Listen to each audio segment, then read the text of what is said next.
16 जनवरी है और छठे क्लास में क्षेत्रमिति जो है पढ़ाई गई है इन लोगों को। और आज बोर्ड पर इनका जो है टेस्ट एक प्रकार से किया जा रहा है कि इनकी समझ कितनी डेवलप हुई है।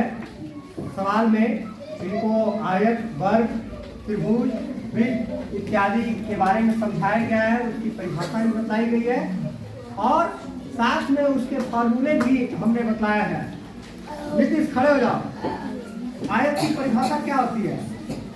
भुजा बराबर और समान रूप से जिसके आमने सामने की भुजा बराबर हो समान रूप से हम आयत करते हैं।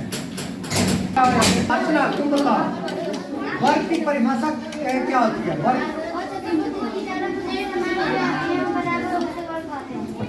वर्ग का क्षेत्रफल क्या होता है? वर्ग का क्षेत्रफल गलत। वर्ग का क्षेत्रफल क्या होता है बिट्टू? भुजा स्क्वायर होता है। तुम जो बताई हो पहले वृत्त का क्षेत्रफल पाई आर स्क्वायर होता है।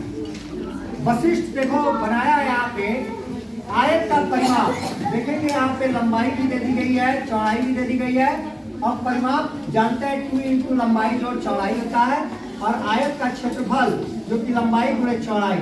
यहाँ पर देखेंगे बहुत सारे बच्चों ने गड़बड़ी किया है। कॉपी मैंने जब चेक की है तो बहुत सारे बच्चे जो है गुणा में गलती किया है और गुणा के बाद एक अंक के बाद जो है दशमलव बैठा है, जबकि दो यहाँ पे 2 अंक इसके बाद एक अंक किसके बाद है दशमलव बाद और यहाँ पे 2 अंकों के बाद हमको दशमलव जो है गुणा करने के बाद बैठाना चाहिए कि नहीं? इसमें भी गड़बड़ी किया है बच्चों ने। 7.5 और 3.5 को अगर जोड़ रहा है तो 5 5 10 और 7 3 10 एक 11 होगा, तो 11.0 होगा, यानी कि दशमलव के बाद 0 का कोई महत्व नहीं रहता है। तो हम 11 दुने 22 यानी कि 22 सेंटीमीटर इसका परिमाप होगा। समझ आ रही है ना? तो ये गड़बड़ियां जो बच्चे न करें। सबको क्षेत्रमिति के बारे में समझ आ गई है? आप क्षेत्रमिति के जो सवाल है वो बनाएंगे और फिर आपका एक प्रकार से बोर्ड टेस्ट कल भी होगा। समझ रहे ना?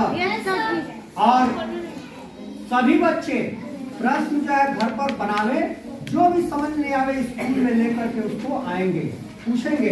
बच्चों का लाइव टेस्ट हम लेंगे यहाँ पे बोर्ड पर और किसी को कोई दिक्कत नहीं होगी। आपकी समझ जब तक गणित में डेवलप नहीं होगी या स्पष्ट नहीं होगी आप गणित जो है नहीं बना सकते हैं। क्षेत्रमिति हो या अलजबरा हो या अर्थमेटिक हो, सभी में आपका कॉन्सेप्ट क्लियर होना चाहिए। और मैथ अब लगभग समाप्ति की ओर